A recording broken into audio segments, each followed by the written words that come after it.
João, capítulo 8, do verso 30 ao 36. Quero convidar a igreja para uma leitura responsiva desse texto.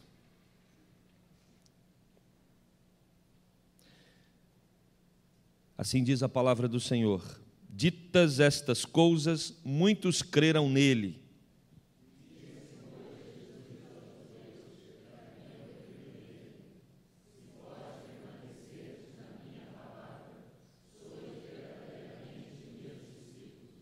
E conhecereis a verdade, e a verdade vos libertará.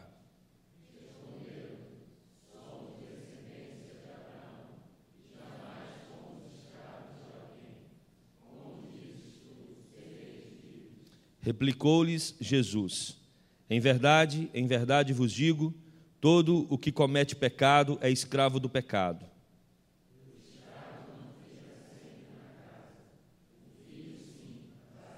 Todos juntos. Se, pois, o Filho vos libertar, verdadeiramente sereis livres. Meus amados, nós estamos numa série de exposição a respeito de Jesus, o carpinteiro que mudou o mundo, que mudou a história. Nós preparamos um vídeo que temos passado todos os domingos na introdução, no começo dos nossos sermões, e eu queria que o tio Carlos colocasse aí o vídeo da nossa série, por favor.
Maravilha. Hoje nós vamos trabalhar Jesus como líder de uma revolução. Para pensar em revolução, nós precisamos recorrer ao latim. Revolutio onis, ato de revolver. Toda revolução, ela vem para trazer uma transformação em alguma coisa que está pré-estabelecida. Então, se você olhar ao longo da história, as grandes, ou talvez nem tão grandes revoluções, elas causaram transformações na sociedade. Quando pensamos em revolução, a maior delas, das revoluções burguesas, nós relembramos da Revolução Francesa, que aconteceu em 1789 até 1999, e trazia nos seus princípios liberdade, igualdade e fraternidade. Se você observar as revoluções, todas elas vão focar alguns desses três princípios. Por exemplo, a Revolução Feminina, que aconteceu em 3 ondas, no final do século XIX para o século XX, a primeira onda, na década de 60 e 70, a segunda onda, e agora estamos vivendo o que chamam de a terceira onda. A Revolução Feminina tem como proposta a igualdade dos gêneros, e se você observar todas as demais revoluções, elas vêm com uma proposta, e essa proposta está recheada por uma teoria. Geralmente tem um revolucionário, alguém que é o líder, alguém que encabeça esse projeto, e quando nós olhamos para a palavra de Deus, nós percebemos que o Evangelho começa assim, como uma proposta de transformação, com uma proposta de revolução, e uma proposta tensa, porque toda revolução é tensa. O ministério de Jesus foi marcado por uma tensão. No Evangelho de João, quando nós voltamos para o capítulo 6, do verso 60 ao 66, nós percebemos Jesus Cristo fazendo um discurso muito duro, porque ao mesmo tempo que as pessoas se ajuntavam para ouvi-lo, para receber dos seus benefícios, como cura, multiplicação de pães, Jesus também dizia que o ministério dele deveria ser marcado por um compromisso sério. E aí então as pessoas abandonavam Jesus quando ele falava a respeito da característica do seu ministério. E aí nós percebemos no capítulo 7 aqui de João, no contexto próximo, que Jesus ele saiu da Judéia porque as pessoas estavam o odiando, os líderes estavam odiando a Jesus e provocando as pessoas para também terem o mesmo sentimento, porque Jesus ele vem com uma nova proposta, ele vem com uma proposta diferente que causa uma desestabilização em tudo aquilo que já estava determinado, tanto na estrutura política quanto na estrutura religiosa. Jesus estava provocando na sua geração as pessoas para pensarem numa outra proposta e, é claro, numa proposta de fé que causaria uma transformação não só na Judéia, mas em todo o mundo. Por isso, ele é perseguido. Os judeus estavam tentando prender Jesus e matá-lo, e ele foge para a Galiléia, só que vai acontecer uma grande festa na Judéia. A festa dos tabernáculos, que era quando os judeus acampavam em cabanas por 7 dias para relembrarem o tempo que passaram no deserto e recebiam ali o suprimento de Deus. E Jesus queria participar dessa festa, ele vai escondido, e aí ele chega na festa como mestre por excelência, ele começa a ensinar. E é claro, se ele está ensinando, pessoas estão ouvindo, e ele acaba se tornando público ali na festa dos tabernáculos, isso está no capítulo 7. E quando Jesus estava ensinando, os fariseus dizem para os soldados, versículo 14 e 15, versículo 32, os fariseus mandam os soldados prender Jesus, e quando os soldados chegam lá, Jesus está falando que todo aquele que tem sede deve vir até ele e beber da água que ele tem para oferecer. Aí no versículo 45 do capítulo 7, os soldados voltam para os fariseus e os fariseus perguntam: e aí, vocês prenderam esse homem? Não, nós não conseguimos prendê-lo porque jamais alguém falou como esse homem.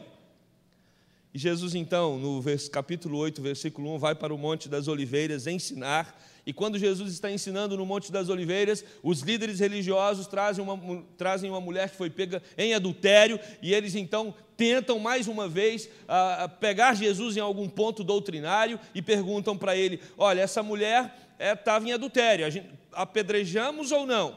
E Jesus diz: aquele que não tem pecado, atire a primeira pedra. Todos os homens deixaram as suas pedras e foram embora, porque não conseguiram encontrar alguma falta na fala de Jesus. E Jesus então agora diz no capítulo 12, no versículo 12 do capítulo 8, que ele é a luz do mundo. Olha só, ele já falou que é aquele que mata a sede, agora ele está dizendo que é a luz do mundo, e os fariseus dizem para ele: o seu testemunho não vale de nada, porque você fala que é a luz do mundo, mas é só você que acredita nisso, o seu testemunho só tem você como alguém para assinar embaixo dele. E Jesus diz: não, o meu testemunho é assinado pelo Pai.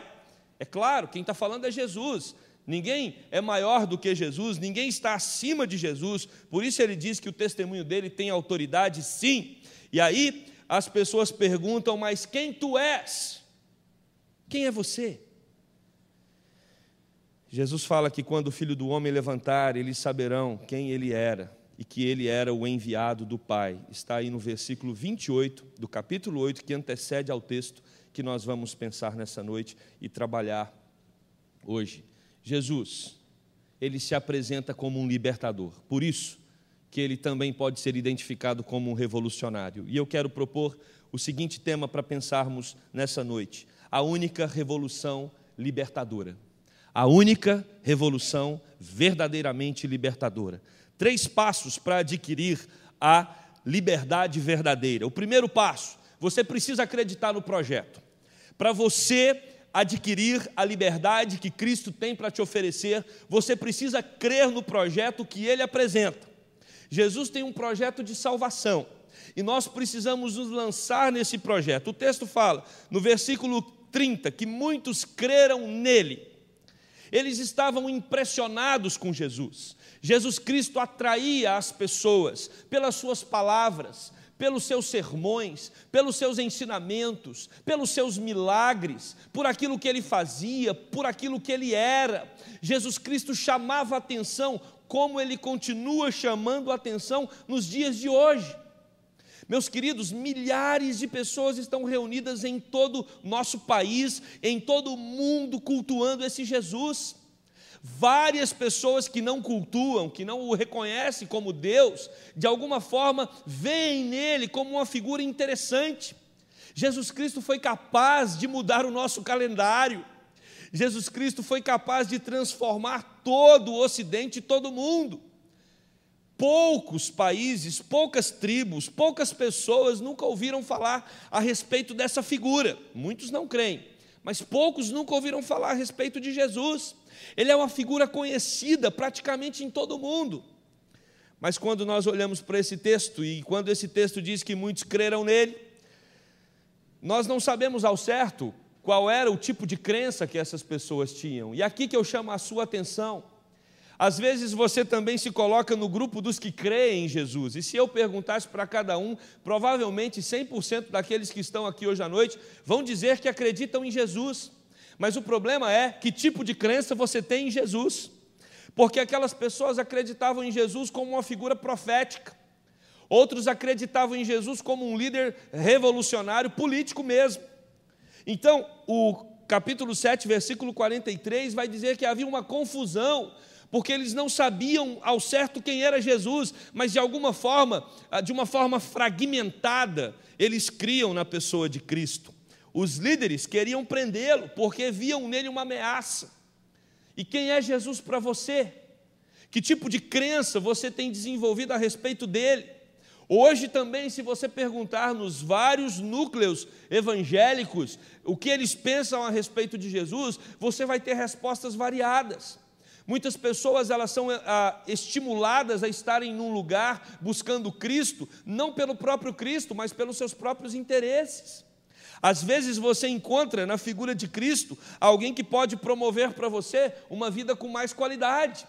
Às vezes você olha para a pessoa de Cristo e vê nele apenas alguém que ofereceu para você uma tradição cristã, alguém que ofereceu para você o estar frequentando uma igreja regularmente. Nós temos que nos atentar, porque o texto diz que muitos creram nele, mas nós precisamos identificar que tipo de fé nós temos em Jesus Cristo. E Jesus Cristo estabelece um padrão da sua mensagem. Carson, quando ele comenta esse texto, ele diz: Jesus apresenta o evangelho de tal forma que falsas profissões de fé sejam logo desmascaradas, antes que elas lotem as fileiras da comunidade messiânica com pessoas que nunca nasceram de novo. Você pode crer em Jesus sem nunca ter nascido de novo. Você pode crer em Jesus sem ter tido uma verdadeira experiência com Ele. E essa é a preocupação de Jesus em todo o seu ministério. Por isso você vai perceber uma oscilação das pessoas que seguiam a Jesus. Ora, você tem uma multidão em volta dele, ora Jesus Cristo está só com seus discípulos, e ora até mesmo os seus discípulos abandonam Jesus. Qual é o evangelho que você crê? Será que você, ao longo da sua história de fé, não tem construído uma crença paralela àquela que está exposta na Bíblia?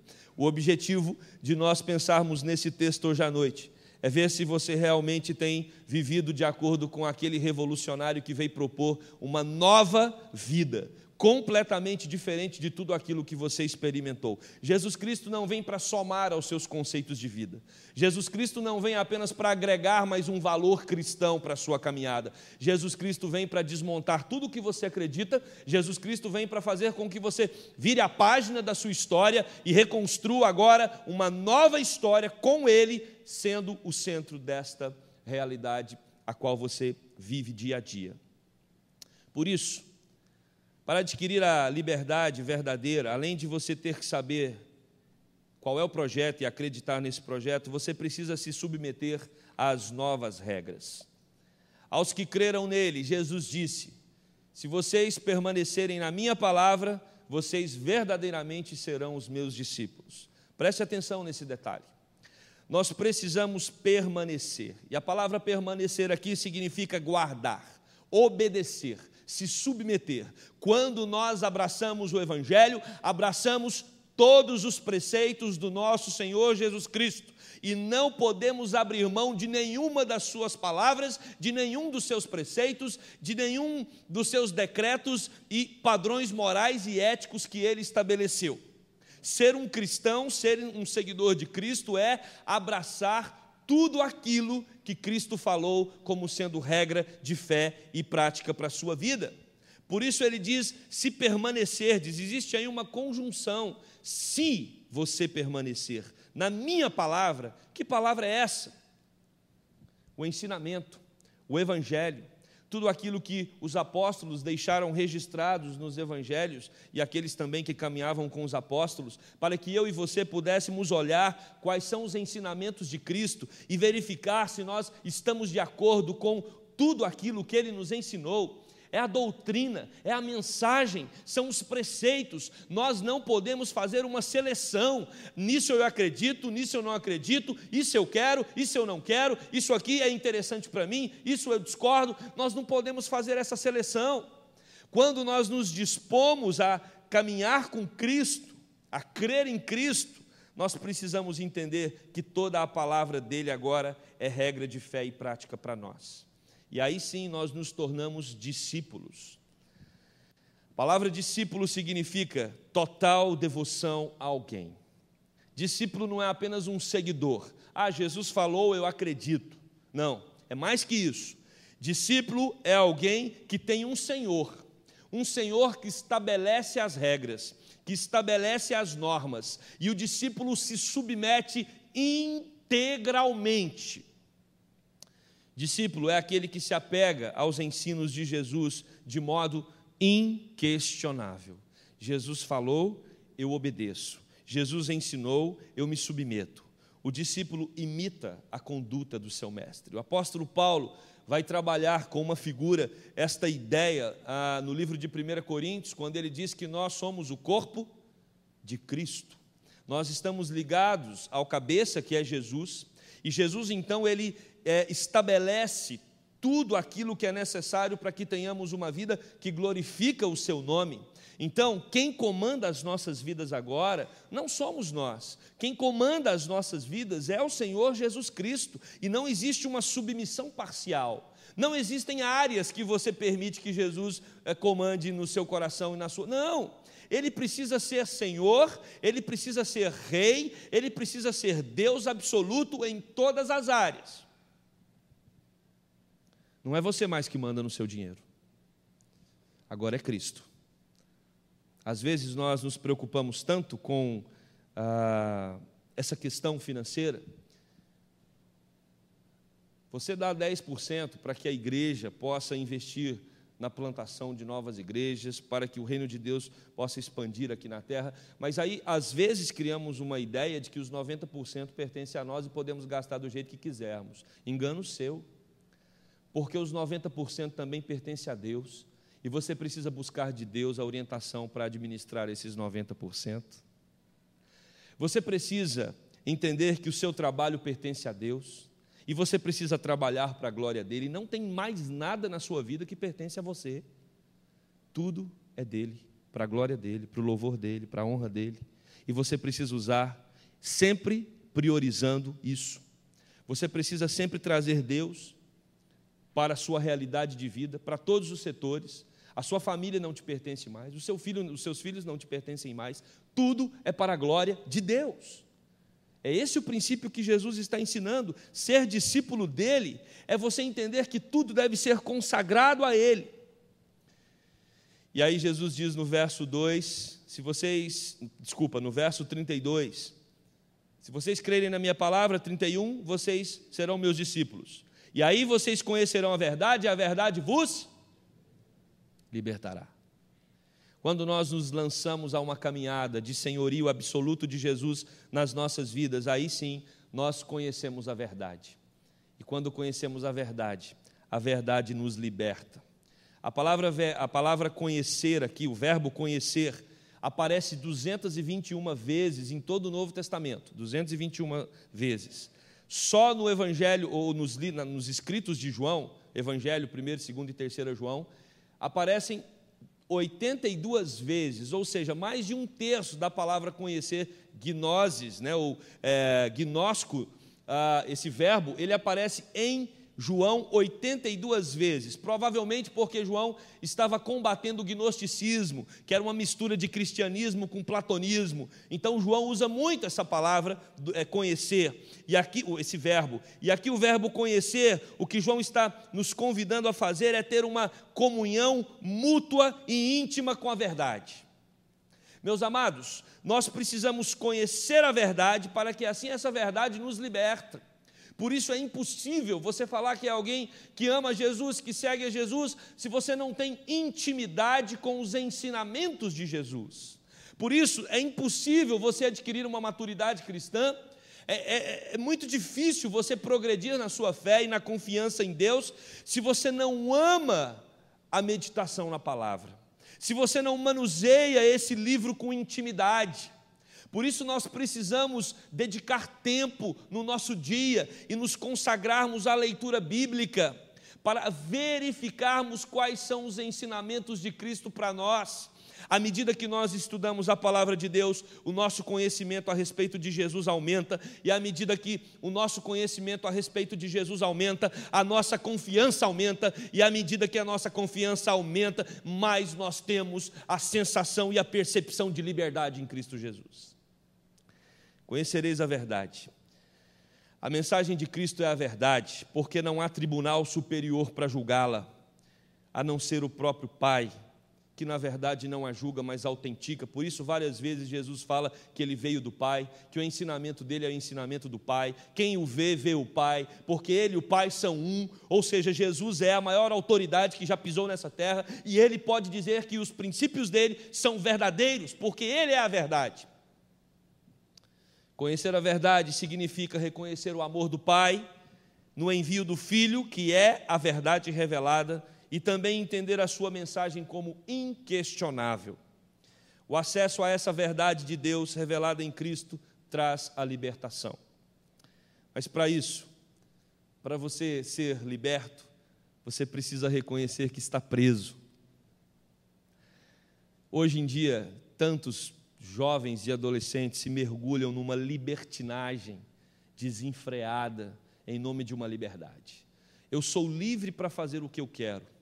E quando você diz que é livre para fazer o que quer, você acaba se tornando um prisioneiro da sua liberdade. Quem é livre para usar drogas se torna um viciado, se torna um escravo daquilo. Quem é livre para beber o tanto que quer, acaba se tornando muitas vezes um alcoólatra. Então, em nome da liberdade, às vezes nós nos tornamos escravos, prisioneiros.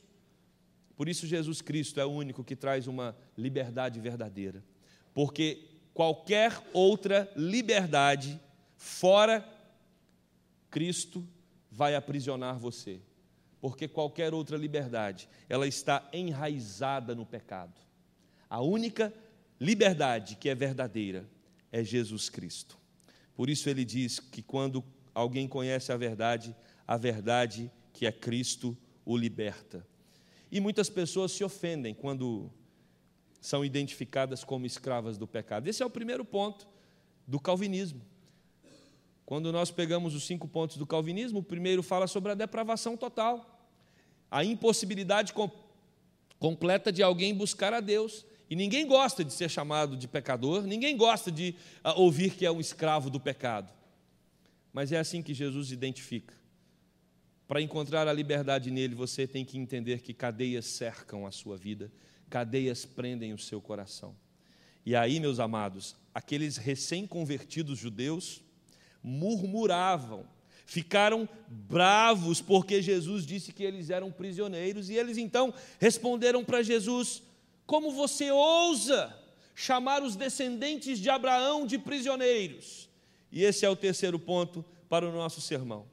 Para adquirir a liberdade verdadeira, é preciso abandonar as regras antigas. Você precisa crer, acreditar no projeto, você precisa assimilar as novas regras de Cristo E para isso você precisa abrir mão das regras antigas. Quando os judeus dizem que são descendentes de Abraão, eles falam: jamais um descendente de Abraão pode ser enquadrado como um escravo. E por que eles falaram isso? Por várias razões. A primeira delas, um rabi chamado Aquiba afirmou: todos os israelitas são considerados filhos de reis. Então existia e ainda existe na concepção judaica que, por eles serem descendentes de Abraão, Isaque e Jacó, eles pertencem à família real. No judaísmo, o judaísmo ensinava que o estudo da Torá tornava o homem livre. Então, Jesus Cristo está diante de homens que jamais se reconheceriam como escravos, apesar de, politicamente, eles já terem sido escravos de outras nações. Quando nós pensamos socialmente também, alguns judeus eram escravos no Império Romano, mas o texto aqui está tratando de uma escravidão religiosa, e os judeus não admitiram Jesus falar que eles eram escravos. Se você não admitir que está em cadeias, não tem como você ser libertado. Olha que interessante. Esses que haviam crido em Jesus, quando eles entendem a essência do Evangelho, quando eles entendem que eles estão numa situação distante de Deus, eles rejeitam a mensagem do Evangelho. Tem muitas pessoas que falam que creem em Jesus, mas quando elas se deparam com o Evangelho, quando elas se deparam com os princípios de Cristo, elas abandonam. Não se assuste, meus amados. Na caminhada cristã, muitos vão abandonar, por uma razão muito simples: não conheceram o Evangelho do Senhor Jesus Cristo e nem o Jesus Cristo do Evangelho. Jesus vai dizer no versículo 34, verdadeiramente, quem comete pecado é escravo. E existem pelo menos dois tipos de escravidão. Existe a escravidão dos prazeres carnais. Aquelas pessoas que, de maneira desenfreada, elas pecam, elas saboreiam as coisas que vão contra a lei de Deus. Tito, capítulo 3, versículo 3, vai escrever: pois nós também, outrora, éramos nécios, desobedientes, desgarrados, escravos de toda sorte de paixões e prazeres, vivendo em malícia e inveja, odiosos e odiando-nos uns aos outros.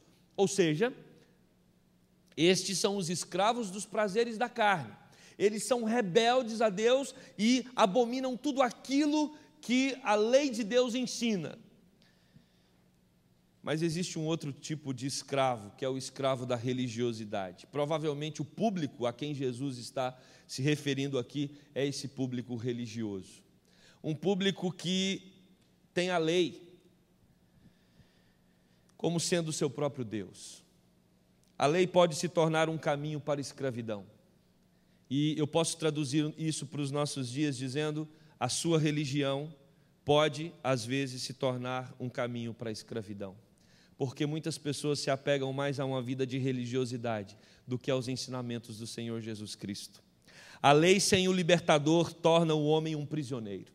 Você pode ser um crente, você pode ser um membro da igreja, você pode ser uma pessoa envolvida com as coisas da sua fé, da sua religião, mas você eliminou da sua caminhada o libertador. Meus amados, não existe fé cristã verdadeira sem Cristo. Não existe igreja sem Jesus, igreja verdadeira. Por isso, você precisa olhar para dentro do seu coração e questionar: será que você tem centralizado a sua vida naquele que é o libertador?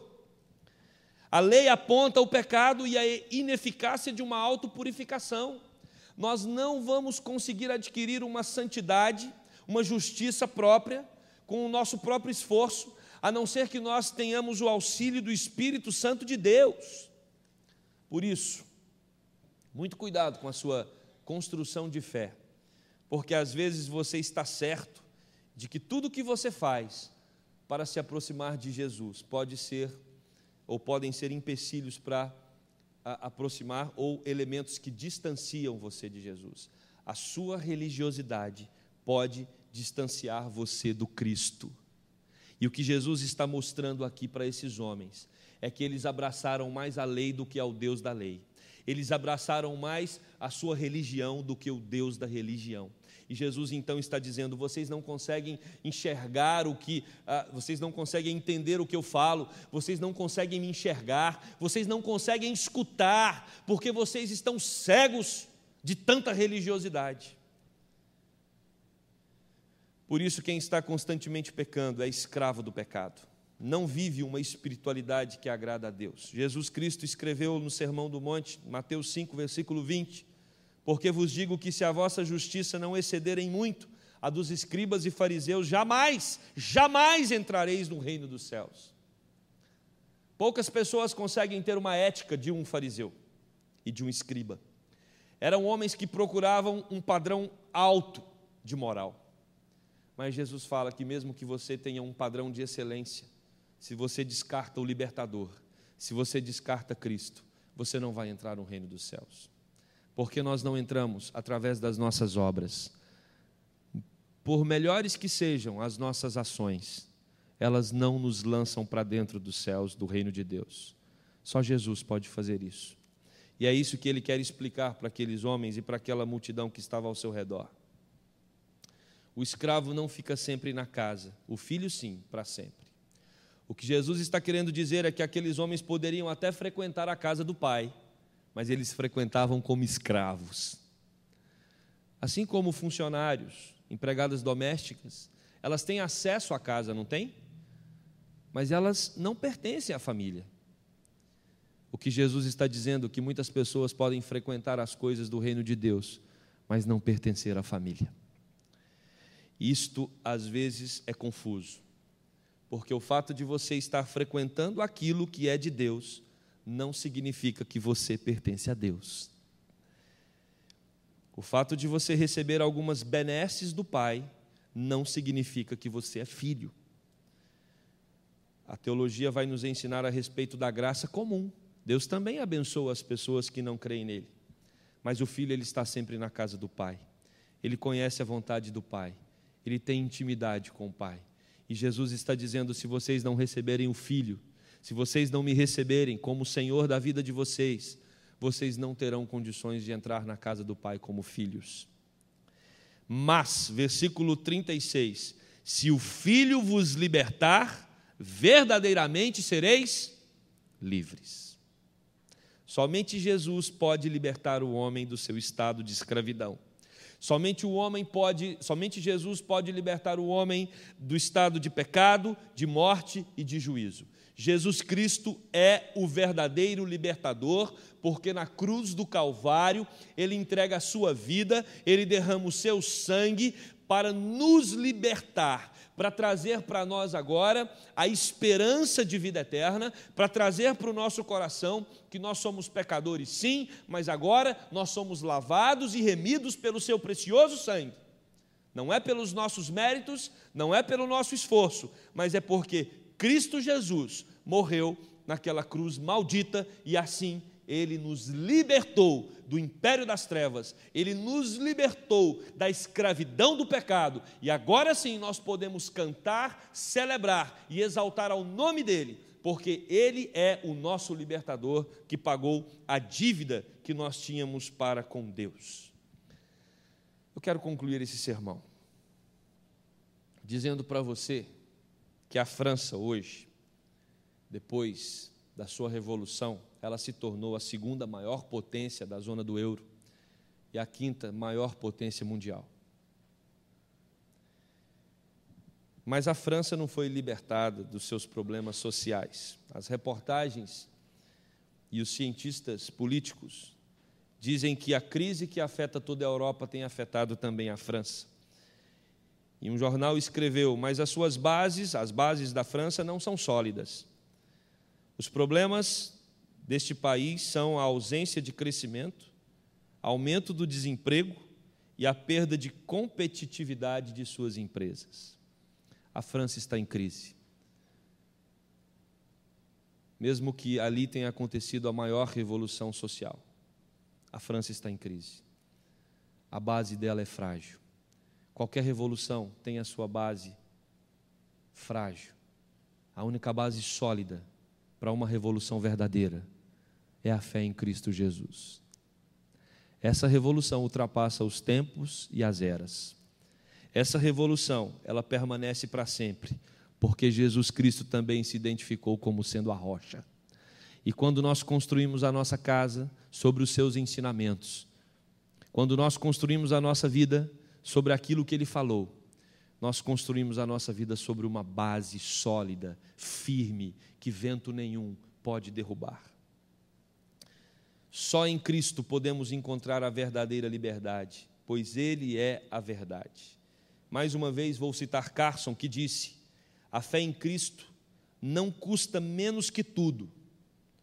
E a liberdade que ela gera pressupõe que a vida anterior a tal fé é uma miserável escravidão. Os discípulos de Jesus precisam calcular isso. Quando nós entramos numa relação verdadeira com Jesus, tudo o que vivemos no passado se torna parte de uma realidade de escravo. Apenas após Cristo, nós nos tornamos verdadeiramente livres. Jesus, pela sua morte e ressurreição, convida você para crer nele e receber dessa liberdade que só Ele pode te dar. Nenhuma revolução na história trouxe somente benefícios. Nenhuma. Todas as revoluções, algumas naufragaram no fracasso, outras trouxeram alguns benefícios, mas também tantos outros prejuízos. Mas quando nós olhamos para a revolução do libertador Jesus Cristo, nós percebemos que esta revolução transforma não somente a sua vida no presente, como também te dá a certeza de uma vida eterna. Por isso, Jesus Cristo é o libertador, que vem convidar você para abandonar o pecado e viver uma vida com Ele. E com Ele viveremos para todo sempre. Amém? Que Deus nos abençoe. Oremos. Querido Deus, muito obrigado, porque Jesus Cristo, o Senhor da história, o Deus encarnado, veio ao mundo para promover a libertação daqueles que estavam cativos, presos nos seus pecados. Obrigado, Deus, porque muitos que estão aqui nesta noite já creem nessa verdade. Mas o Senhor, que tem poder para sondar os corações, também conhece aqueles que ainda não reconheceram Jesus como Senhor, como libertador. E a nossa oração é para que o Teu Santo Espírito esteja incomodando esses corações e revelando a eles essa mensagem poderosa de libertação. Ó Deus, que nós possamos nos apegar a cada dia mais ao Senhor e crer que o Senhor é aquele que deu um único Filho para que pudéssemos sonhar com uma liberdade que dura não somente nessa terra, mas que vai para toda a eternidade. E que mais e mais possamos celebrar essa nova vida, esse encontro que tivemos com Jesus libertador, e entender que Ele é o Salvador, que vem para transformar qualquer realidade. E se tem alguma realidade aqui, Deus, hoje à noite, que precisa ser transformada, que o Senhor fale poderosamente a esses corações. Oramos assim no nome de Jesus.